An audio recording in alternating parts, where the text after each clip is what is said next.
Cool. Hopefully we got YouTube going. Let me just double check, make sure.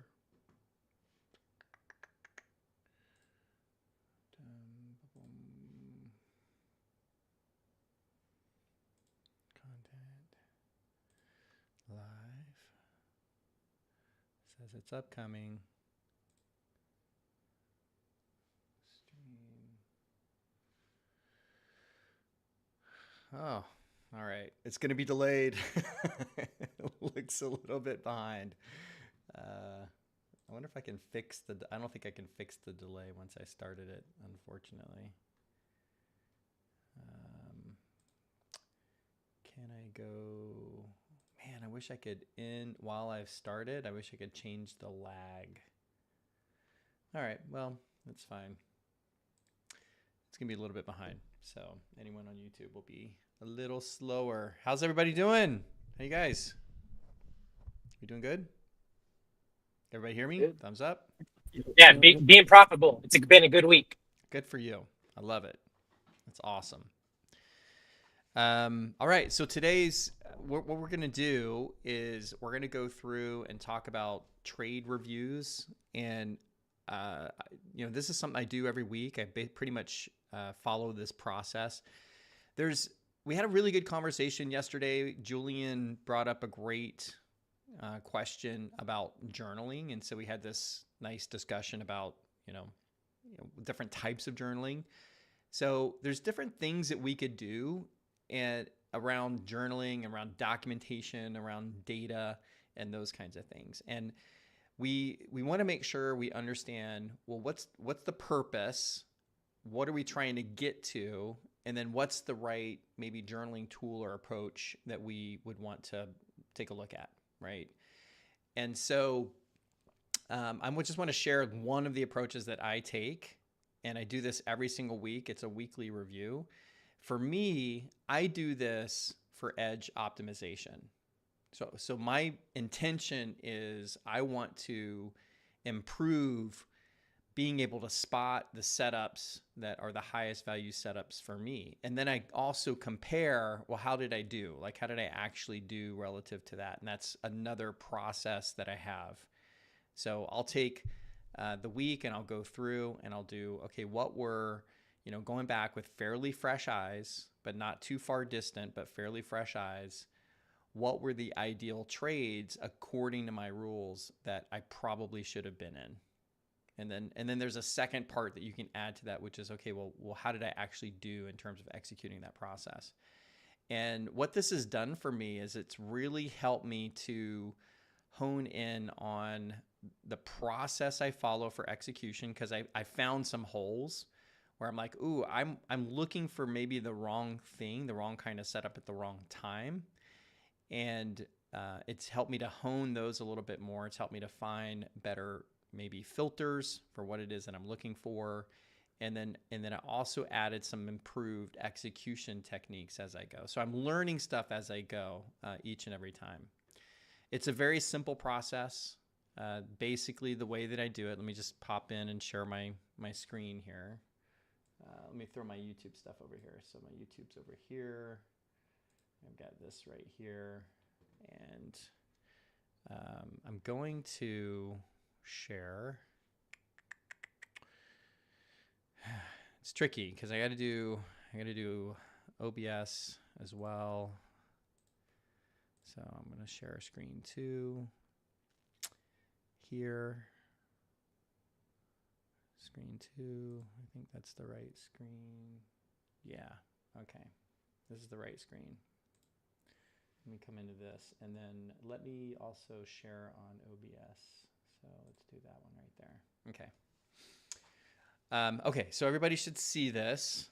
And basically, I do a lot of stuff in Evernote. I also do a lot of stuff in Airtable. I wanted to bring up this Airtable here as well, because if you are in any of my programs, when I start asking you to backtest, I suggest Airtable. You don't have to use Airtable. If you have something better or something different you want to use, it's fine. One of the reasons I love Airtable is because I can add images of each trade. So this is one form of documentation, typically back test documentation, or you can place your trades, your actual trades in here as a way to document those. There's other tools, there's third-party tools that you can go and buy and pay subscription for to get your trades in and do that kind of work. It doesn't matter, from that perspective. But one of the nice things about a system like this is when I need to analyze data. So when I need to look at how a particular thing is performing over time, what kind of filters I might need to be able to add. So when I want to do a quantitative view of a review of some sort, then I put it in something like this. Typically, I'll take this and put it into a Google Sheet, and then I'll analyze it from there. But what I'm going to talk about today is just the very basic qualitative review. And so I usually go into Evernote. Here's an example from earlier this month in June. It was a great week. I thought I'd pick a great week. I'm going to cherry pick a great week. So what I do is I'll go back and I'll start on Monday, the first day of the week. So June 3rd. So in this case, I'll come in here. I'll go to June 3rd. June 3rd, Monday. Pop over to June 3rd here. Okay. And get everything all set up. Nice. And usually what I'll do is I'll go into replay mode for in TradingView. So I'll just come into replay mode and I'll start it when I start my first series of trades. And I have a sequence of trades that I look for. So at 7:30, I'm looking for something called transition trades.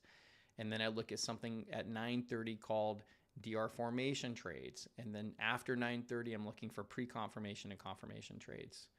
So I have a kind of a process I follow, and I just follow that process as I go when I'm in replay mode. So I'll bring this back to, roughly 7:30.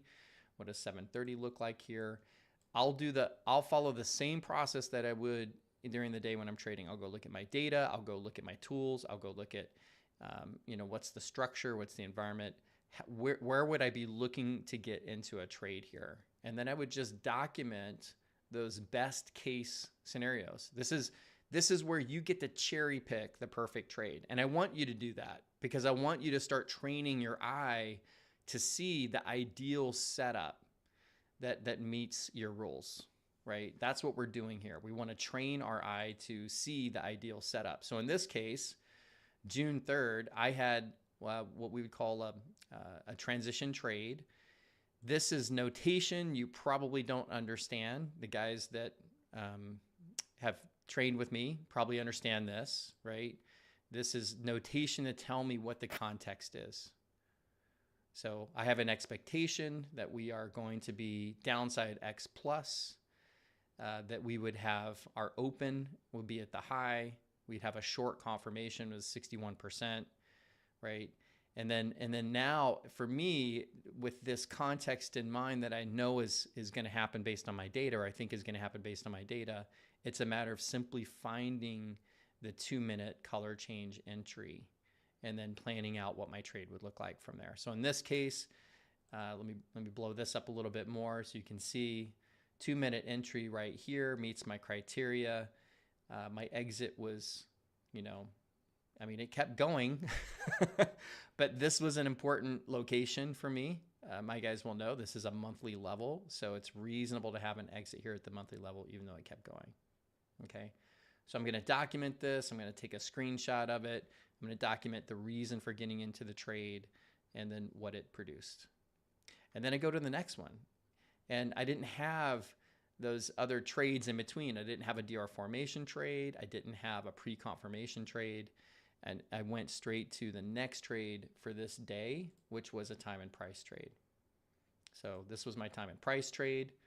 0 R produced from this. Ended up being, looks like probably a break-even trade, or at least I counted it as a break-even trade.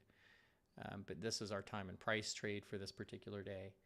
And I just do this day after day after day, redoing my whole process, analyzing the market fresh. How would I have analyzed the market going into that session? How would I have looked at context?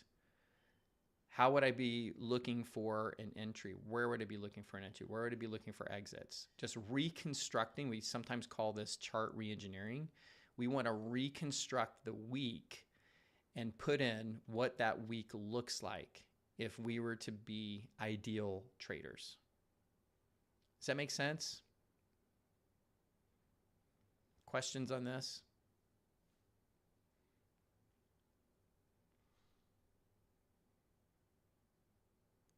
Oh, are you? I can't hear you. Is it me? Hang on. Let me just. Hang on. No, it's me. I was just wondering why you decided to do it in Evernote rather than in Airtable so that you could use the data for like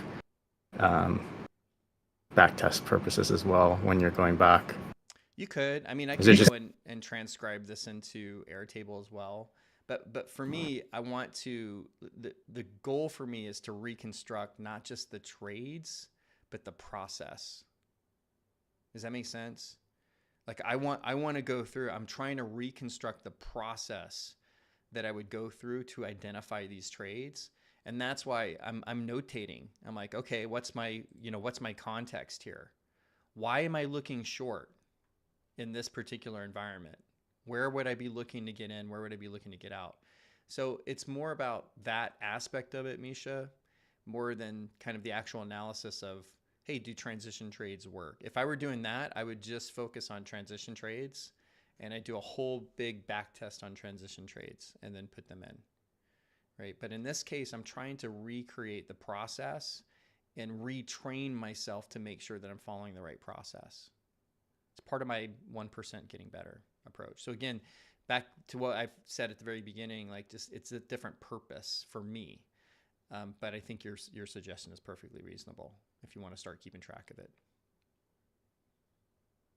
You could get really fancy and put it into what's that other one? Evernote, and I used it for a little bit too. What's it called? You guys know what I'm talking about? You can actually put data in there too. Doesn't it start with an N? Brock, you're on mute. Do you know what I'm talking about? I went the other way. I don't know. I use OneNote. I don't know if that's what you're talking about, though. Okay. All right. There's another one that actually has, you can actually kind of build databases. What's that? It's called Notion, I think, you know. Notion, yes. Oh. I used Notion for like a year. I'm like, I don't remember what it was. That's great. I love it. Yeah. Awesome. All right. What else you guys got? What other questions on this process?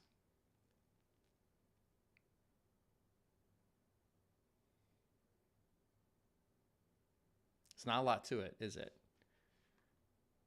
It takes me probably about an hour to an hour and a half to run through a week and go back and do the week. And I usually do it on Fridays. And I'll be honest with you, a lot of times I'm disappointed in myself because I know I didn't hit 41R for the week. Right? And I think that's an important part of this is facing up to our best selves, right? This is my best self right here. I need to start living up to my best self. How do I do that? Focusing on the process, practicing my process over and over again. So I just want to encourage you guys, find something like this. And I was planning with this call, I was planning on actually going through a whole week to reconstruct the whole week, but I decided to change that a little bit, and we'll talk about the change. And this is why I'm kind of spending just kind of a brief amount of time on this part. I want to encourage you guys to go out and start doing some sort of weekly review. Go back. And daily reviews are good, but daily reviews are sometimes a little bit too fresh and sometimes a little bit too raw, especially if you struggled on a day. But if you go back the week, you have your eyes are a little bit fresher. It's not too distant away from you where it's you don't remember anything, and it's a good balance there. Somebody have a question? Okay, all right. Okay, cool. All right. So what I really wanted to do So first of all, let me go through a couple announcements as we've got some people here, and I'm going to tell you guys a few things. So first of all, let's just kind of take a step back around, kind of the some of the announcements that we have. So first of all, if you're watching on YouTube, you're welcome to come into our Discord channel. I'll post a link, or somebody can post a link over on YouTube for us. I'll get that done. Second, if you like, I'm going to be launching and relaunching the Consistency Accelerator. It's going to be free for a month. This is the time to get on the wait list. I'm not going to do this again. So, I can't ever foresee another time where I'm ever going to give the Consistency Accelerator away for a full month for free. So my suggestion, get on the wait list now. I'm about 2 weeks away from having it ready to go. And if you're not sure what the link is, let me know. I've got it up in the Discord. But for sure, make sure that you go and at least get that first month. If you don't think a month can help you, I don't know what to say. I think a month can totally help you. You can get a lot of value out of just 1 month. You can come in, and if you're like, hey, this isn't for me, that's fine. And I think you'll still get a lot of value out of 1 month in the Consistency Accelerator program. I think you'll get a lot more if you decide to stick around and you go through a lot of the training that's offered there, because there's a lot there. But I do want to make that pitch to you guys to, please, this is the last offer for Market Flow Trader community. This is pretty much it. And I think it's a good one. So I hope to see more of you guys signing up. Now, here's what we're going to do. I've had a lot of discussions with some of the guys that I coach, and in the end, the measure for me as a coach has nothing to do with my personal trading. How well can I help others learn how to trade and be consistent in their trading?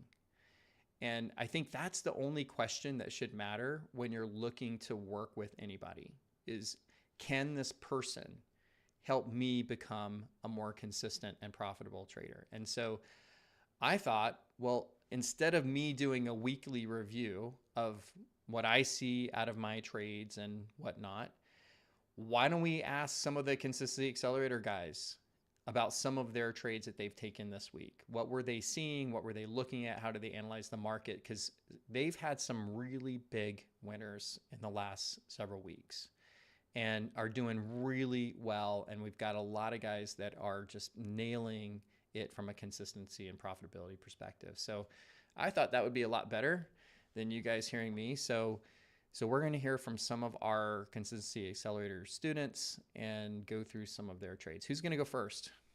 Who wants to jump in first? Who's ready? We can knock mine out, Taylor, if you want to. I have Scott? your screenshot, or do you want to go to a Okay, live that's chart? perfect. Okay. No, the screenshot's fine. Okay. All right. Okay. Yeah, Scott sent me this in Discord. So.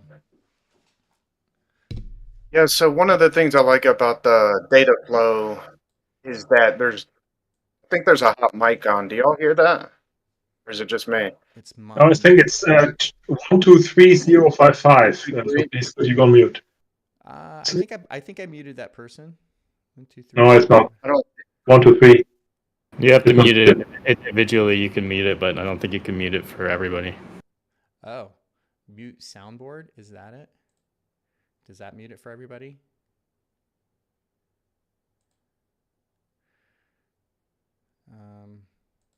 Okay, let's see.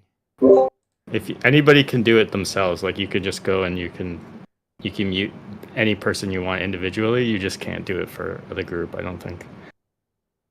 Oh, yeah. Well, I think I thought that I muted this individual. Maybe I need to mute myself. Am I giving the feedback? I don't know.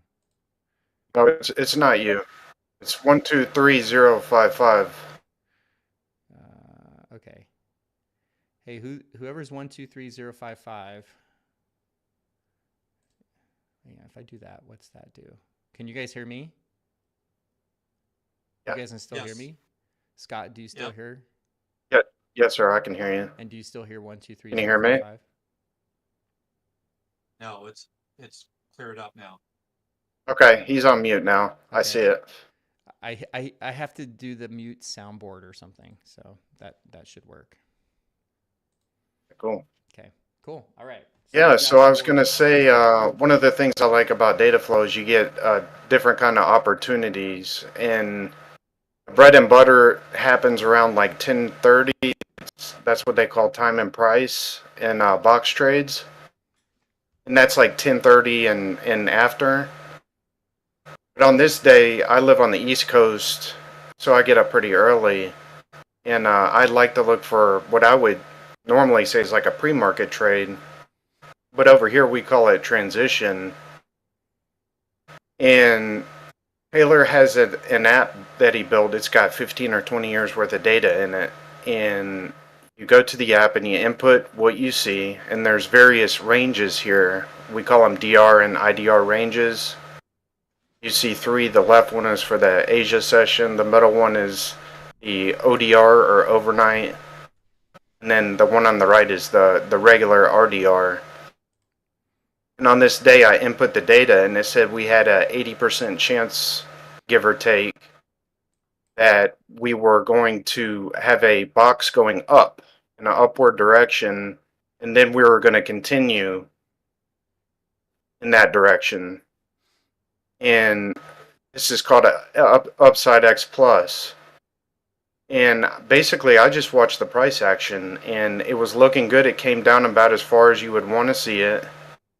This app gave me the measurement. It said where you see that blue line, that is the bottom. It actually told me to make a line there. And then it actually told me to make a line where the arrow is at the top. I mean, it really it said that is the expected move.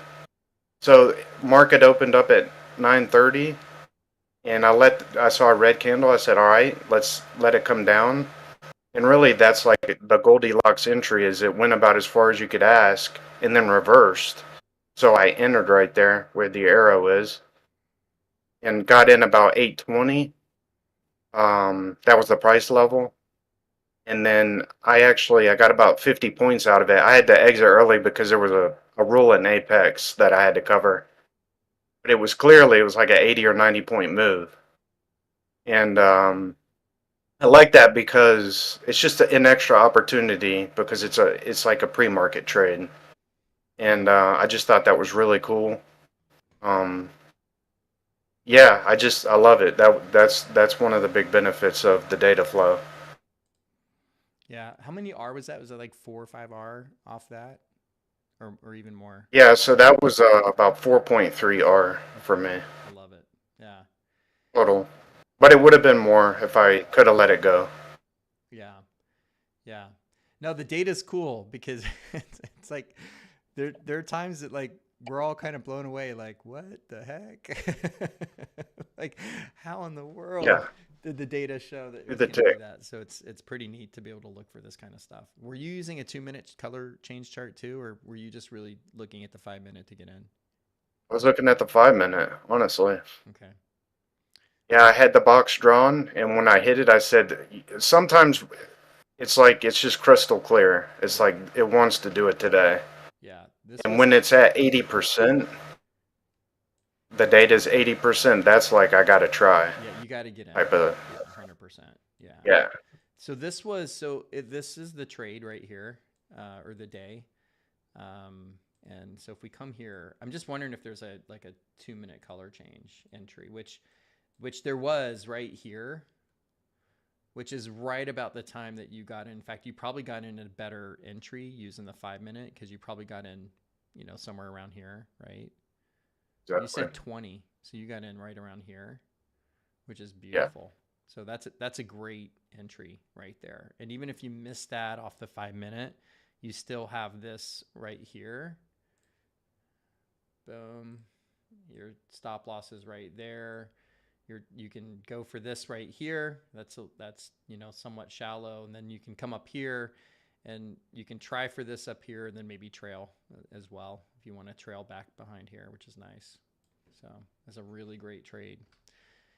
Scott pointed this one Yeah. out, and I don't think, is there anybody else that saw this at the time? Because not all of us are trading in Q. Anybody else trading in Q that was looking at that at the same time? No? Okay. Yeah. That's a beautiful trade.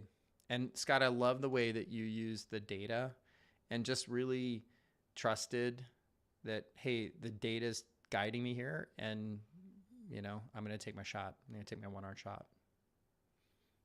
Yeah, beautiful. You. Let's see. I do want to ask real quick, just, hey, Mike, is my microphone, is my volume okay now? It's all the way up. Like I have it here. Hang on, let me make sure this is all the way up. Boom, boom, boom. That's all the way up, and then it's also all the way up in Discord. So hopefully it's not too light for some of y'all. Sounds good to me. Okay. Any questions on this one?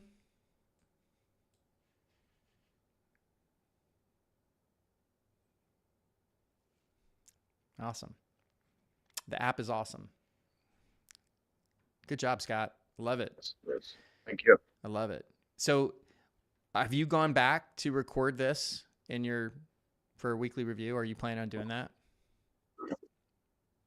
Yes, because these, still learning these for sure. Yeah. So this is definitely getting logged in the book for sure. Yeah. Good deal. I just had to ask that. It's like, that's really my way of saying, Scott, go back and record this in your weekly review. That's right. After what we just went through for the first 10 minutes, yes, sir. That's how I do it. I'm a little passive aggressive sometimes. Are you going to do that? Of course you're going to do that. You better do that. Got the signal. I love it. All right. Who's up next?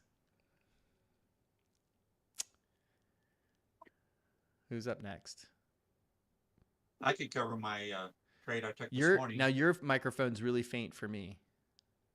All right, let me see if I can figure out how to get that up. I can barely Where's hear you. that I don't know if setting for anybody that? else, same thing with Larry. Yeah, really faint. I can't hear Larry. Okay.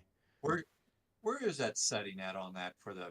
You go into the little bottom where you have your little microphone. If you click there and you click voice settings, there's an input volume, there's an input device and input volume selection. Is that better? Oh yeah, that's better. Perfect. Thanks. I love it. Now, you going to screen share, or do you want me to go to a particular day for you? I'll try this screen share, see if I get it to work. Okay, I'll stop mine.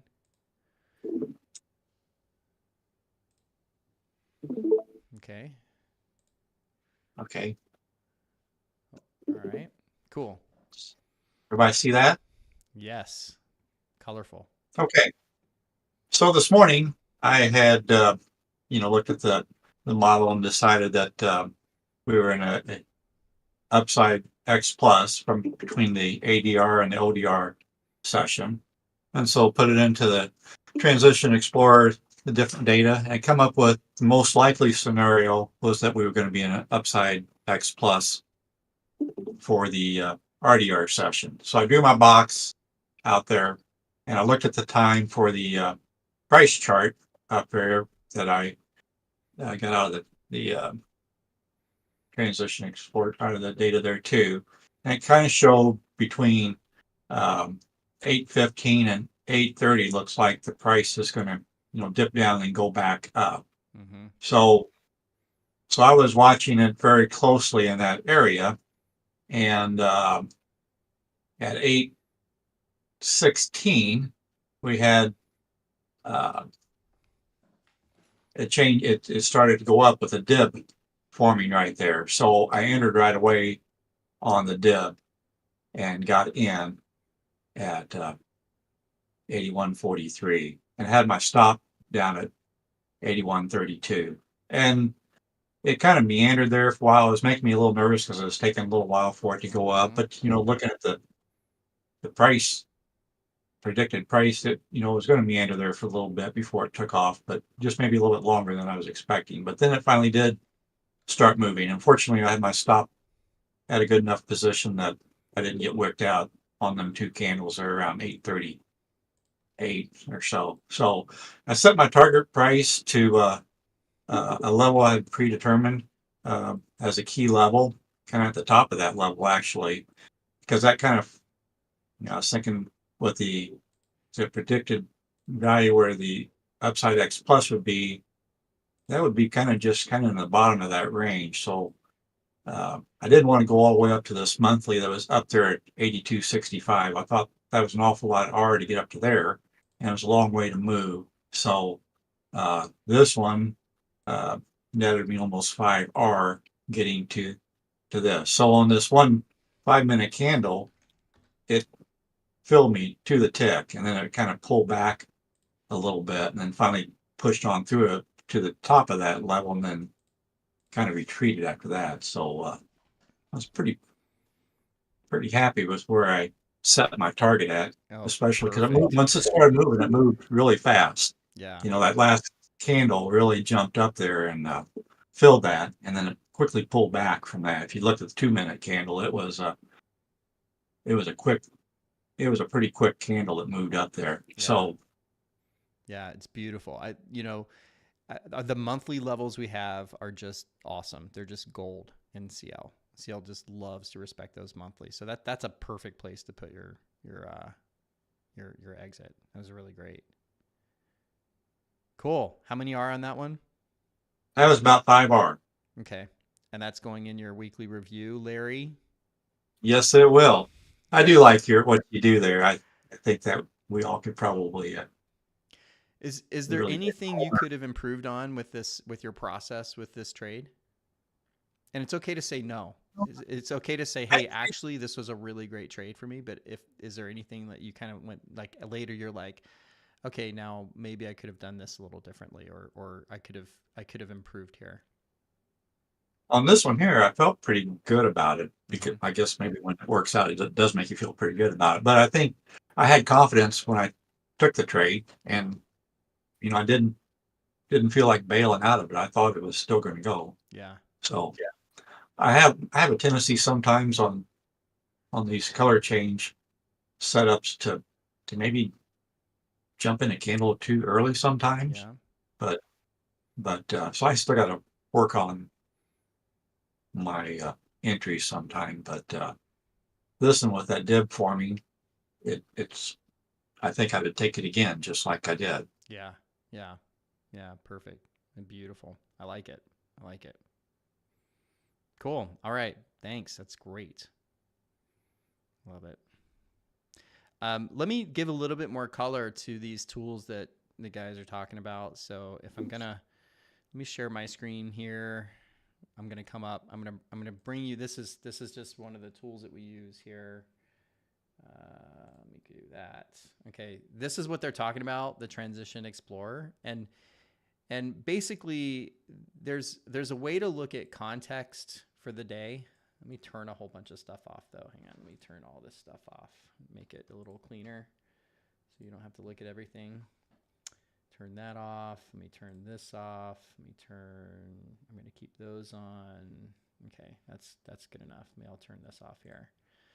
So we look at a day like today, and we look at the structure, and then the data, the historical data will tell us all kinds of things. It'll tell us, what do we expect this DR range to look like going into it? We'll know here at 8:30. We'll know what this is most likely going to look like in a lot of cases, right? We'll know the highest probability of whether it's going to be, whether it's going to be a box up here, or whether it's going to be a box, that spans this, or whether it's going to be down here, right? And so this data helps us to kind of see these kinds of things. And then there's some other data, he's referring to this price chart. So this price chart will tell us kind of when we expect turns that are between the overnight session and the regular session. And so you could see here between 8:15 and roughly 8:30, we probably have a little bit of dip, and then it looks like we're going to move up after 8:30. And so we rely on this data, and then we rely on this data that tells us, hey, there's a 52% chance that the box is going to form up here, right, on this side of that session. And we know that at roughly 8:30, we're going to get a move up, a nice spiky move up. And so that's what Larry's relying on. And then all it is at that point is just a matter of, hey, how do I pinpoint my entry? I pinpoint my entry by using the color change, right? I have confidence that if I get into anywhere in this 8:15, 8:30 space, if there's a color change entry, I can get into that color change entry. And I know that I'm probably going to target maybe this monthly level right here, and then maybe even up here to this monthly level as well. Okay. And that's the same approach that Scott talked about too. It was just with NQ. He had a really good idea of where this box was gonna be, and then he was just looking for the right entry for that. Okay. So that's some of the tools that the guys are using and talking about when they're talking about their trades. All right, who's up next? Brock, are you up next? Give it a go. Yeah. You want to share yours? I have it pulled up if it's easier. Yeah, do it. Share away.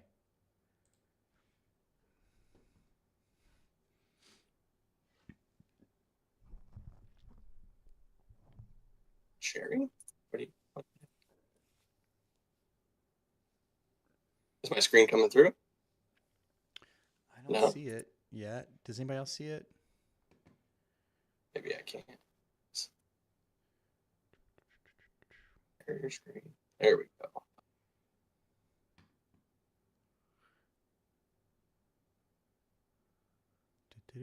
No, not yet. Maybe I can't. Sorry. I don't know. It's like really weird looking for me. Oh. It's thinking. Nope, that's the wrong screen. Oh, wrong screen? Oh. Yeah. Stop streaming. Won't give me a preview. Oh, I don't think it does. I don't know if it does the preview. When you bring up your share screen box, you can choose you can choose application or screens, right? How about now? There it is. Cool. All right. So yeah, my trade was in CL a few days ago. So the setup that I was looking for is called the pre-confirmation trade. So again, it was using the data like the guys have talked about. Again, I'm a huge fan of it. It's really great to be able to have an idea going into the day of kind of what you're looking for. So with this setup, we have already we've formed our DR range completely, our DR IDR range. So I had known this was the range here from top to bottom that we had formed. And I'd plugged that data into the tool that Taylor shared there. And with that, it had told me that there was an 80% chance that it was going to confirm long. So meaning that it was going to close outside of this blue line here. So with that, and I noticed it was pulling back in, I was looking for a long entry. And what I was kind of looking to target was this upper monthly level. As the guys have been talking about, CL loves the monthlies. So I was like, well, it seems like a reasonable target. If it's going to go long, we might be able to get up here. So I knew I had plenty of room to work with there. As it started kind of pulling back here, I did have, so the green is a monthly and this red is a monthly. This blue box that I have here is just a key price action level I had drawn in. So for me, when it was pulling back to there, I was still looking for an entry there in that price action level, thinking it could turn. I did get the color change entry here. There was a failed dib. So for me, this was a reasonable entry to hop in on. As you see, it did stop me out though, so that one didn't go. But I kept watching for it, kept seeing what was going to happen. As we can see with this monthly here, just looking back, is it, it had been found to support. It did dip below it, but came back up. So that was my next kind of level I was going to be looking for, is to see if this monthly would hold. And then what I saw was that we came down and to the tick stopped at the bottom of that monthly. That had happened right here as well. And again, I was kind of already looking at that level as holding. So for me, when I saw that, and I forgot the data also based on what I looked up. It kind of said it's going to retrace to this 4 to 5 zone. So this IDR range is broken up into 10 areas here. And so this was a little area that I had an idea would retrace back to. So that was another kind of confluence there. So yeah, when I saw it pull back there to the tick, I was more wanting to get a color change entry, but it seemed like too good to be true kind of a thing. So I decided, let's just hop in. Why not? My stop I would want to be below this monthly anyway. So I figured, what do I have to lose? I did take it half size just because I, again, didn't get the color change and I wanted to get in on it.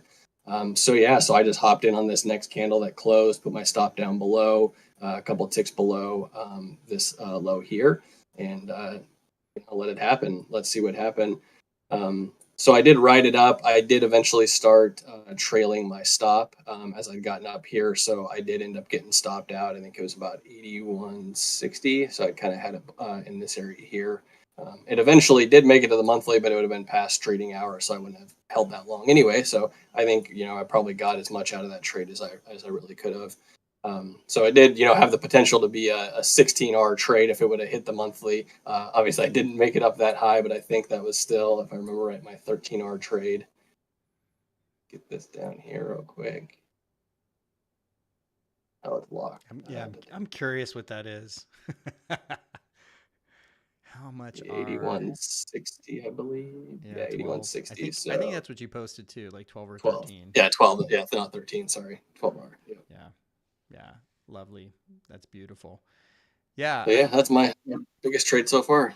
Yeah. How much are you looking at the to the tick holds on the monthlies the way that you were on this particular day? Is that something that you're seeing pretty often, or you just noticed it that day?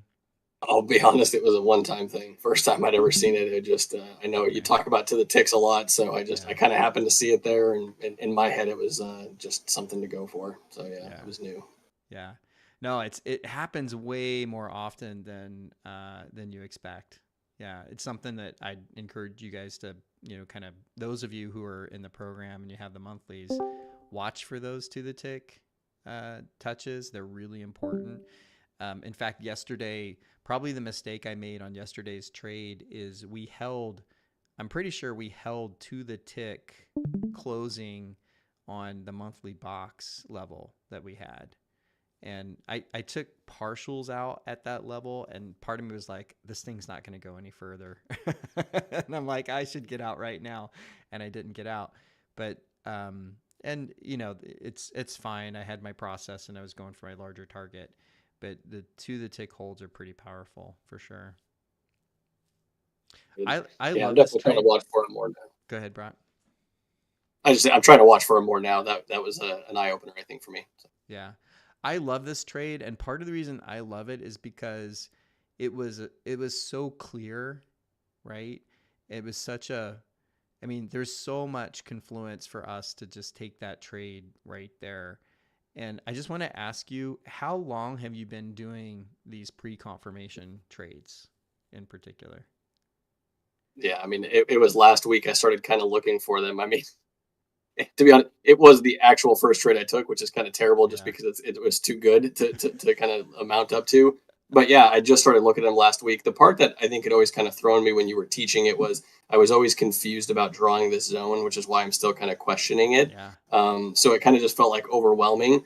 But then once I started actually looking at it, the concept is just so basic, especially in a scenario like this where it's like the box goes the whole range of the IDR. So like with the large box, I know I've heard you talk about it so many times of like, it's going to, it's a really high percentage it's going to confirm in that direction. Yeah. So for me, I'm like, it's just such a basic concept with this type of a setup. Like, why not be looking to get in for a long then? So once I kind of boiled it down to a simpler concept that I think I can understand, I really like that looking for pre-confirmations now. So yeah, so after a week, I don't think it takes very long once you start looking at these to start seeing when the setups happen. Yeah. Yeah, the pre-confirmation trades are beginning to be among my favorite. Just because they're and also they can be so big, and they allow us to get in at such a really often good risk reward with a lot more R associated with them. So it's they're pretty cool. Nice, great job. That was awesome trading. what can I just ask, like, for like, and you know, this is for all you guys who've kind of shown your trades so far. I think one of the challenges, and we've talked about this, right? We've coached on this, right? The whole idea of like, well, I want to take a little bit off and then it's a free trade versus no, I'm going to hold for target. Like, what do you think got you guys past that maybe mental hurdle or challenge of wanting to kind of get out a little bit quick, and then that way you kind of have a free trade and you can run it versus, hey, I'm gonna hold this a little bit longer to my target because for whatever reason. Like, what were those reasons, and what's gotten you there? Because these are big Yeah, I orders. don't know if I have a good answer on it, because I mean that was definitely one of my things that I was doing at the beginning until you guys kind of corrected me, and I saw the light and said, you know, if I'm doing that, I miss out on so much R. And so I think part of it was just after I stopped doing it, and I would get those wins, just seeing how much larger they were because I still had on my full size, and I really wasn't. Once somebody pointed out to me and I was looking at it, I was like, I'm really not getting that much benefit out of it. Like, if I believe this is the trade that's going to happen, if I take one off at one R up, what is that getting me? I can still keep my stop where it's at. I'm still just down one R if it stops me out. So the whole idea of this free trade sounds great, but I think the idea of capturing your full R is way better. So I just think it was a matter of just kind of working through that in my head. Also, just having somebody point it out to me, I think, was really big. Yeah. So yeah. Scott, Larry, any comments? You guys holding your bigger targets? Yeah, I guess just going through the initial box trade setup that we started and kind of teaching us a little bit of discipline on a kind of a mechanical system, kind of actually opened my eyes a little bit more to that, sticking to it and getting more R. And then you kind of figure the much higher percent that you got to win if you taking those off early. That really you're putting yourself more at risk, because if you started with 2 contracts and you take half of it off at an early level, well, you initially had them 2 contracts on, so you have that whole thing at risk at the beginning. So you have a lot more ground to make up when it goes against you if you take one off early. Yeah. Scott, you have anything to add? Yeah, I would say the problem with a lot of systems is you don't have a clear entry and exit. You're kind of just entering, scalping, and you're like, what do I do? So you exit one at break even, because there just isn't a clear exit. But with the data, we have that. And when you do enough back testing, I mean, how many do you need to see? 300, 1,000. I mean, it's there if you want to do it, and you'll see that many. But just having a clear exit gives you the confidence to hold. Because, scalping is scalping. I mean, it's kind of a tough way to make a living. When you can take one of these trades like Brock or Larry did, and that's like, 40 scalps. Yeah, I think So yeah, I love what you said there, because and I think all you guys really hit on the crux of this, which is it's twofold. It's part of it is there's a math problem associated with that. Not really a problem, and it's great. Like you can do really well and make really good money. Like, this is not I want to be very careful. I do not believe this is what the way that we trade is the right way to trade. Like, I coach everybody. I have a coaching program that works for whether you're a scalper, you can be an options guy. It doesn't matter, right? This stuff is the extra stuff that's part of the program. I like this stuff, and I think a lot of guys that maybe if you're struggling with where you're at, maybe you're not getting enough out of the market. You're working on really tight profit factor, and you have to be perfect in your execution. There is a more, becomes a little bit more forgiving, but you do have to learn and train yourself on how to hold for these bigger targets. And it's a twofold problem. It's a math problem. I think with Brock had what was it, a 6R or 7R trade? You're like, hey, I had this 7R trade, and you're like, I took half off at 1 or something like that, and then the other half off at 7. I said, well, that's not a 7-hour trade. And you're like, what? I'm like, no, that's actually a 4-hour trade or a 3-hour trade or something. And we did the math, and he's like, oh crap. And so there is that math aspect where you really do reduce your overall R per trade because of the strategy, right? But I understand the strategy if you don't have confidence in where price is going to go. And that's the other side of it that Scott hit on that is so beautiful with whatever you do. And I don't care whether it is scalping or, you can follow Rev and you follow Patrick. I don't care. But learning how to appreciate targets and having really solid targets and trusting those targets is going to be a big driver of your success in becoming a consistently profitable trader. We focus a lot of time and energy on kind of having the right entry, but man, the right exit, that takes you to a whole other level. Cool. Great. Those are great. I think we have time for one more. Anybody else? Mischa, did you have one to show or?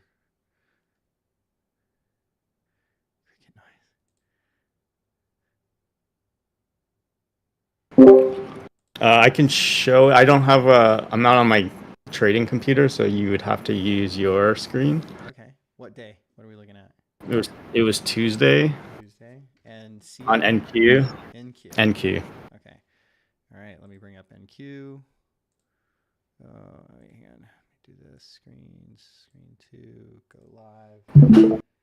Switch here. Okay. NQ and then Tuesday. Right?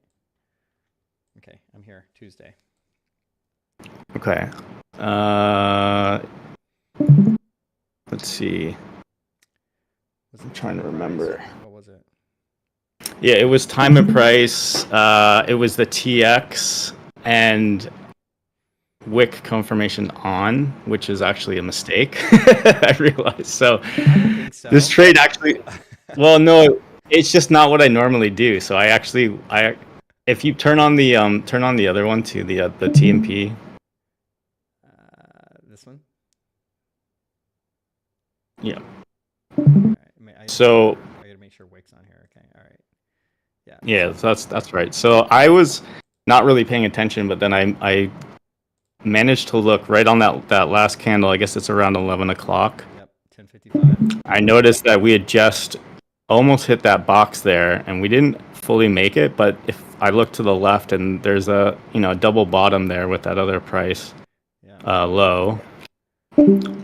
And as soon as I looked, I just noticed that we had a perfect color change entry. So I was like, and I also noticed we're at the edge of the time window. Mm-hmm.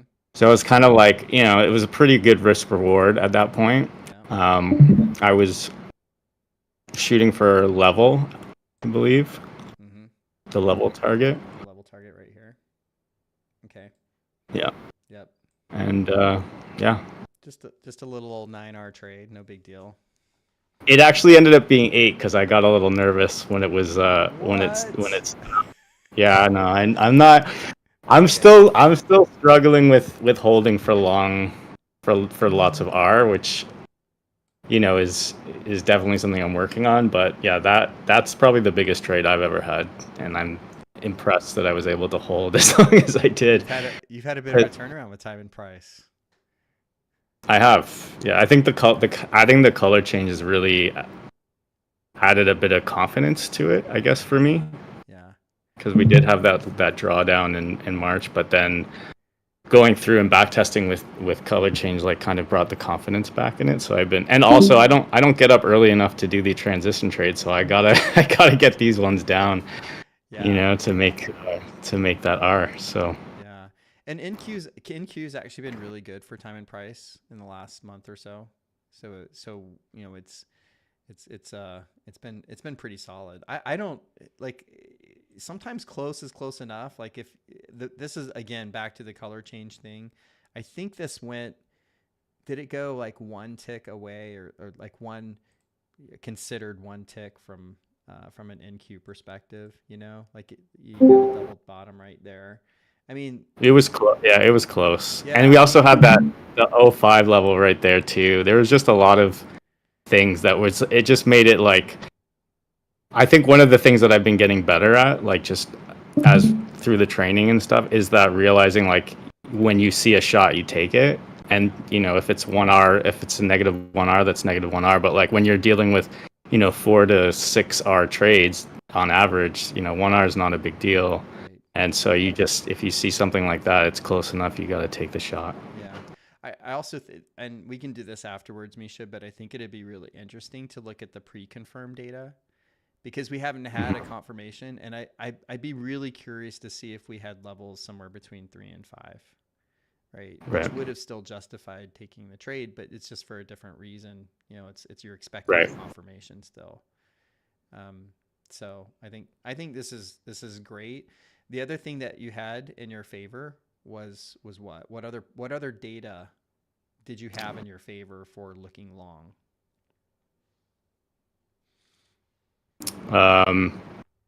We have those monthlies above. Yeah.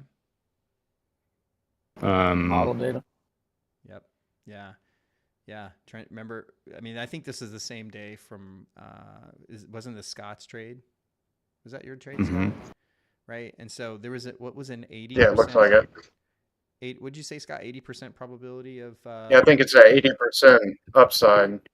Yep. Yeah. 70% long 70. confirmation. So you had 70% chance that we were going to close above the DR high. Right. So you get, you know, like you've got that confluence there as well. You know you're going to close above the high. So now you're just looking for, hey, where can I do that? Where can I actually get in at this point? So Yeah. lots of good stuff there. Beautiful trades. Beautiful trades. Any questions from you guys who are listening in? I know like terminology sometimes it's like, hey, I don't fully know what you guys are doing. You know, there's a lot of new terminology I don't understand. I get that. You know, without really teaching what we do, there's probably going to be holes in your understanding. But happy to answer any questions if you guys have any. I was just gonna add that something that was really helpful that just kind of clicked in the last few weeks for me was just that we refer to the color change a lot, but like really, if you have another form of getting into the trade, it can already add to whatever you're using already because the data is just giving you basically a bias, you know, an edge and a direction, and then you can use whatever, you know, form of entry you want really. That's a good point. So I think that just sometimes it could be confusing thinking that it's all one, but really the data and the color change are kind of a separate thing in a way. Yeah. Right? Mm-hmm. Yeah. Yeah,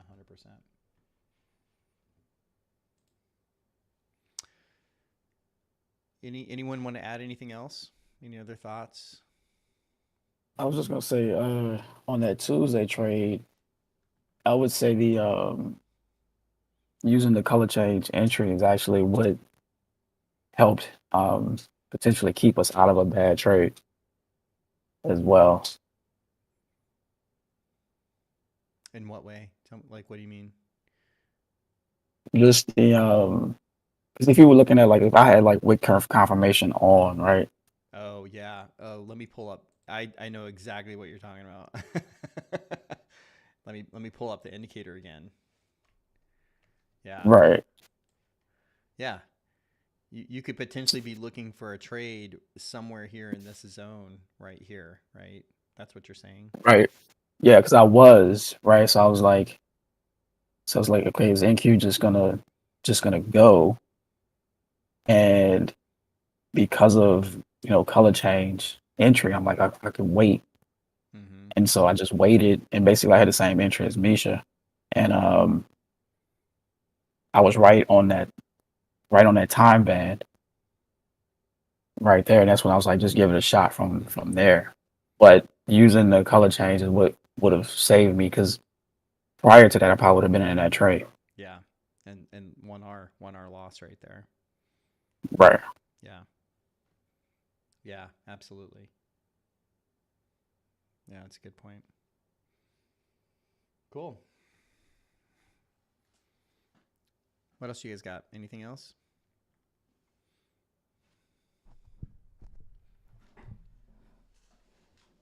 You guys like what you've learned so far in the program? And this is a good time to ask these guys anything about the program. There's a chat about anxiety on the first red candle, going against them on the trade. Wait, what was that? There's a chat. Hang on. Let me see. Yeah. 100%. I get anxiety when I say first, right? Oh, yeah. Yeah, I get it. Yeah. Well, you're gonna, like, you have to have those candles, right? But do you have a target? I think that's the question. Do you have a target? And do you have a target that, and I think, so here's the difference. Actually, let me rephrase that, because just having a target isn't really the solution here. And I think something, I don't remember who said this. It might have been, no, it was Scott. Scott said this. He said, how many times do you have to see? And what he's talking about is, one of the things that I've made all of these guys do is back test like crazy, like hundreds of back tests. And part of that is to build that confidence. And it got to the point where they saw so often these targets, these predefined targets, play out over and over and over again, that it became like, yeah, I'd be stupid not to hold for this target. Right? You guys agree that's kind of where you got with the back testing? Like, I'm an idiot if I don't hold for the target, because this plays out so frequently that I just need to trust the target, and it's going to work out. I mean, I think because this was a big deal for me, personally, because how I got introduced to trading was like the scalping of like people pulling out 4 ticks. And so to go from 4 ticks, as far as my introduction to trading, to like a 75-point NASDAQ trade, it took a lot to just internally get past a lot of things. And I think this system with the data and just, I did a ton of back testing at the top of the year, and just watching how many times a target can get hit, and seeing it over and over and over again, that kind of allowed it to happen. And then the other thing that's kind of really cool is the targets a lot of times they don't take that long to get hit. So it's like we may get into a trade and it may lollygag around for a little bit, and then the next thing you know, it's like wham, and it's just off and running. So it's not as long as it may seem, but it did take just a ton of like back testing, a ton of actually seeing the market go these big moves. And I think if you look at the market every day, you probably can say like, wow, it had this big move. I wish I could have found a way to get into that move, right? Like, cause it just tends to happen. And so this helps you find ways to get into bigger moves. And the other thing by me coming into this as like looking at the smallest scalps available is just being able to understand the math on how much your win rate needs to be versus how much R you're getting on a trade. I think that's something that I still have to go through in my mind, like on a weekly basis, to reshape my thought process around the win percentage with R and understanding how to be profitable. You guys know, like most things that you do, you got to be, people talk about being 80%, 70%, 90%, and this is just in life in general. But when you understand this type of system, the percentage of your win rate really doesn't need to be that high. So that's what I would say for me personally. It's like been stuff that I've had to like mentally work through just because of how I got introduced to trading was in a very different way than this is. And doing the back test and then having specific levels to be able to target and then just seeing that happen, it really helps with your belief. And you start tracking the data and you just say, hey, if I could have executed it, my thing is I say, okay, well, in my back test, if I execute at 100%, I get X amount of return. Well, I'll say, okay, if I execute at 50%, then I get X amount of return. It's like, okay, I humanly probably can execute at about 50%, right? Because I'm shooting for 100 is great, but like I'm human. And that's how I've been able to like work through it. Now I still have to work through it. And I think some of the things we struggle with is like combine rules sometimes cause us to do things on trade. Like Scott had to close his way earlier than he needed to because of that. But we still, it gives you a place to be able to work through all that stuff as far as like being able to hold through bigger targets, dealing with the anxiety. We were in that CL trade and Mischa was like, hey, it doesn't look good. This candle doesn't look good. And then Taylor's was like, my process is a better trader than I am.